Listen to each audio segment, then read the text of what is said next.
Hello friends and student, आज के इस वीडियो में हम बात करने वाले हैं जो उत्तर प्रदेश सरकार में आपको टैबलेट स्मार्टफोन जो दिए जाते हैं। तो अभी जो बच्चे शेष रह गए उनकी जो है न्यू प्रोसेस में ई-KYC करने का एक ऑप्शन आया है। जो इस समय हमारे कॉलेज के स्टूडेंट इस समय KYC कर रहे हैं। तो आज जो वीडियो बनाया जा रहा है वो आपको कैसे ई-KYC करनी है उसका पूरा प्रोसेस जो है आपके सामने वीडियो के माध्यम से प्रस्तुत किया जाएगा। तो सबसे पहले आप अपने गूगल को खोल लीजिएगा और गूगल में लिखेंगे डिजिशक्ति। केवल आप डिजिशक्ति ही लिख दीजिएगा तो इस तरह का कुछ इंटरफेस दिखाई देगा, जैसा कि आपकी स्क्रीन पर दिख रहा है। डिजिशक्ति portal government of Uttar Pradesh.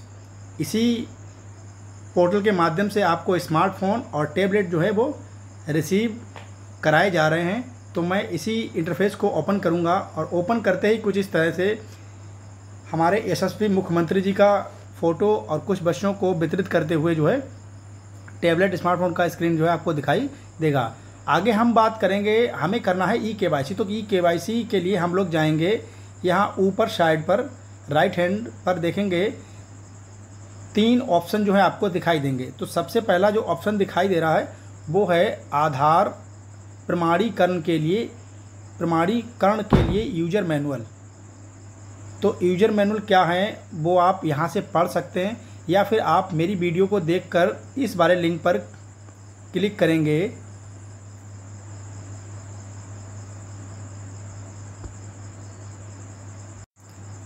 आप वीडियो के माध्यम से भी ई-KYC आराम से कर सकते हैं। तो मैं क्लिक यहाँ पर टच करूँगा, जैसा कि आप देख पा रहे होंगे मेरी पहचान पोर्टल के माध्यम से ई-KYC। ये वही लिंक है जहाँ से आपकी ई-KYC जो है सक्सेसफुल होने वाली है। तो आइए अब हम वीडियो के नेक्स्ट ऑप्शन पर चलते हैं और हम क्लिक करते हैं मेरी पहचान पोर्टल आईडी। यहाँ पर देख लीजिए इस तरह का कुछ इंटरफेस दिखाई दे रहा है, जिसमें सबसे पहले जो इंटरफेस दिखाई दे रहा है वो है आपकी यूनिवर्सिटी बोर्ड सोसाइटी एवं काउंसिल। देखिए वीडियो को स्किप मत करिएगा, आराम से देखिएगा, वीडियो ज़्यादा लंबा नहीं है।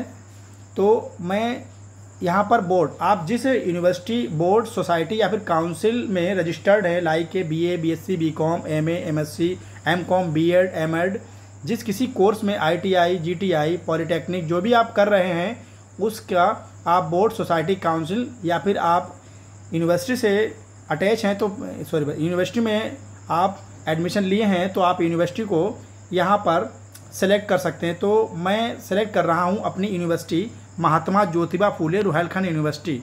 तो मैं यहाँ पर महात्मा ज्योतिबा फूले करने वाला हूँ। तो यहाँ पर देखिए सेकंड नंबर पर महात्मा ज्योतिबा फूले रुहेलखंड यूनिवर्सिटी आ गई है। तो मैंने सेलेक्ट कर लिया है महात्मा ज्योतिबा फूले। अब नेक्स्ट ऑप्शन में आ रहा है कॉलेज एवं इंस्टीट्यूशन। तो कॉलेज एंड इंस्टीट्यूशन में हम क्लिक करेंगे जिस कॉलेज में हम पढ़ रहे हैं, BA या BSc जो भी कर रहे हैं। तो इस लिंक से आप अपना कॉलेज सेलेक्ट कर लेंगे। जैसा कि मेरा कॉलेज है शाहजहाँपुर डिस्ट्रिक्ट में, तो मैं यहाँ पर शाहजहाँपुर डिस्ट्रिक्ट का कॉलेज भरूँगा।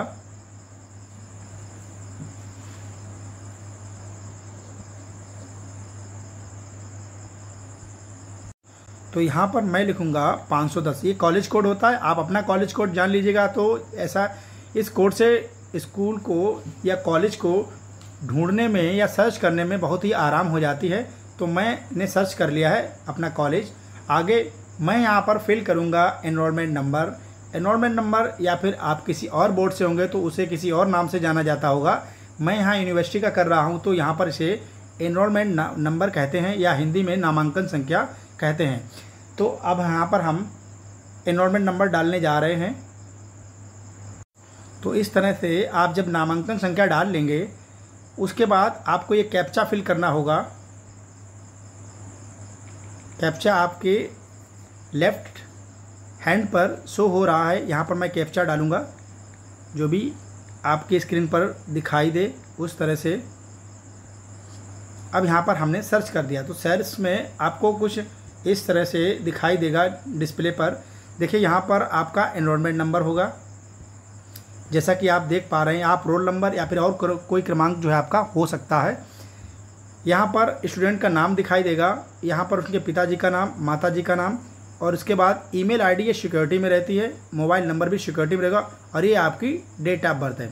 ध्यान रहे स्टूडेंट, आपके आधार पर जो आपका नाम दर्ज है और डेट ऑफ बर्थ जो भी आपके आधार पर है वो सेम होनी चाहिए। अगर सेम नहीं होगी तो फिर आपका ये वेरिफिकेशन सक्सेस नहीं होगा और आपको स्मार्टफोन नहीं मिल पाएगा।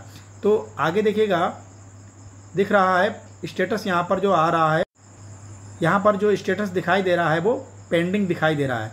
तो पेंडिंग का मतलब है आपकी जो KYC है वो अभी सक्सेस नहीं हुई है। तो इसे करने के लिए आपको अब नीचे के दिए हुए ऑप्शन पर क्लिक करना होगा, जैसा कि मैं करूँगा। अब आप ये जो लिंक बिलिंक कर रहा है, इस लिंक पर आप क्लिक करेंगे। यहाँ पर जब आप इस लिंक पर क्लिक करते हैं तो verify through the login using e Pramaan मेरी पहचान, तो यहाँ पर जब टच करेंगे तो नेक्स्ट विंडो ओपन हो जाएगी और लिखकर आएगा अलर्ट। अलर्ट का मतलब है आपने अभी कोई भी आईडी मेरी पहचान gov.in पर नहीं बनाई है, आपको घबराना नहीं है। इस तरह से अलर्ट लिखकर आएगा। इसका मतलब है, इस अलर्ट का मतलब है कि आपने कोई भी आईडी अभी क्रिएट नहीं की है। लिखा है kindly create your account on मेरी पहचान gov.in फर्स्ट। तो इसके लिए हम क्या करेंगे, हम जाएंगे बैक मेनू में।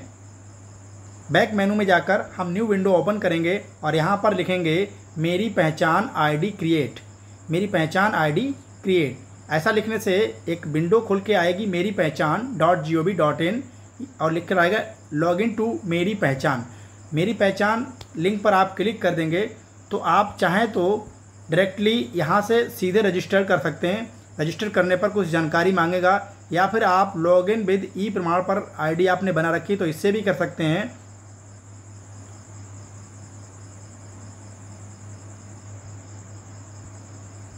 या फिर आप लॉगिन विद जन परिचय से भी कर सकते हैं, और नहीं तो सबसे ईजीएस्ट बेसिक एजिस्ट तरीका रहेगा तो वो रहेगा लॉगिन विद डिजी लॉकर, क्योंकि बहुत सारे बच्चे जो हैं इसके बारे में जानते हैं। तो डिजी लॉकर से आप आईडी बनाइएगा, बहुत ही ईजिली बन जाएगी, और नहीं तो आप डायरेक्ट भी रजिस्टर्ड नाउ कर सकते हैं। तो मैं करूँगा डायरेक्ट डिजी लॉकर से। तो अब हम सेलेक्ट करेंगे login with DigiLocker. Login with DigiLocker का ऑप्शन सेलेक्ट करते ही आपके सामने कुछ इस तरह का इंटरफेस दिखाई देगा। जिन लोगों की आईडी पहले से क्रिएट है वो यहाँ पर अपना मोबाइल नंबर और सिक्योरिटी पिन जो भी उन्होंने 6 डिजिट का बनाया होगा उस पर क्लिक करेंगे। यदि आप सिक्योरिटी पिन भूल गए हैं तो मोबाइल नंबर डालकर फॉरगेट सिक्योरिटी पिन भी कर सकते हैं। सिक्योरिटी पिन में आईडी सेलेक्ट करवाएगा, आईडी सेलेक्ट करके आप आधार सेलेक्ट करेंगे, डेट ऑफ बर्थ भरेंगे। डेट ऑफ भरने के बाद आप कंटिन्यू कर देंगे। कंटिन्यू करने के बाद आपके आधार रजिस्टर्ड मोबाइल नंबर पर एक OTP जाएगा। वो OTP डालने से आप अपना पिन जो है वो पुनः रीसेट करके नया पिन बना सकते हैं। नेक्स्ट, और बताना चाहूँगा जिन लोगों की आईडी डिजी लॉकर पर क्रिएट नहीं है वो लॉगिन विद डिजी लॉकर करेंगे।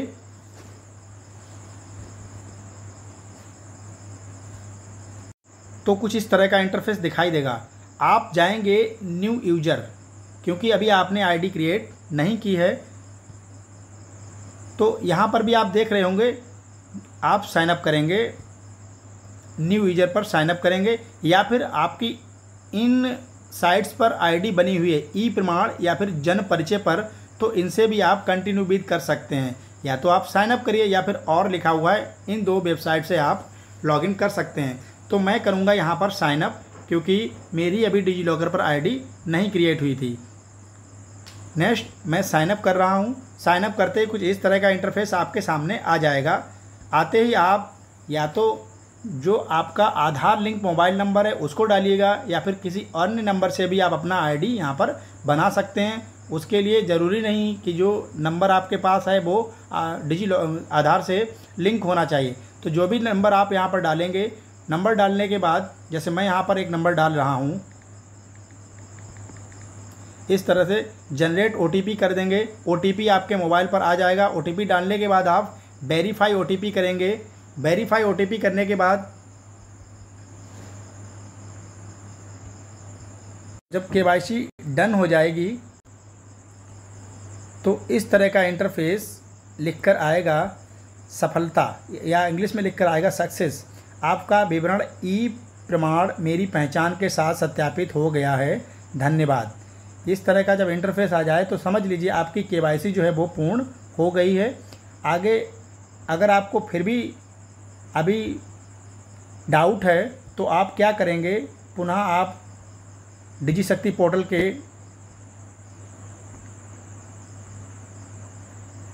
लिंक पर जाएंगे और वहाँ पर पुनः वही प्रोसेस पूरी करेंगे जैसा कि हमने किया था, और जो भी आईडी और वो डाली थी वो यहाँ से हम डालेंगे अभी।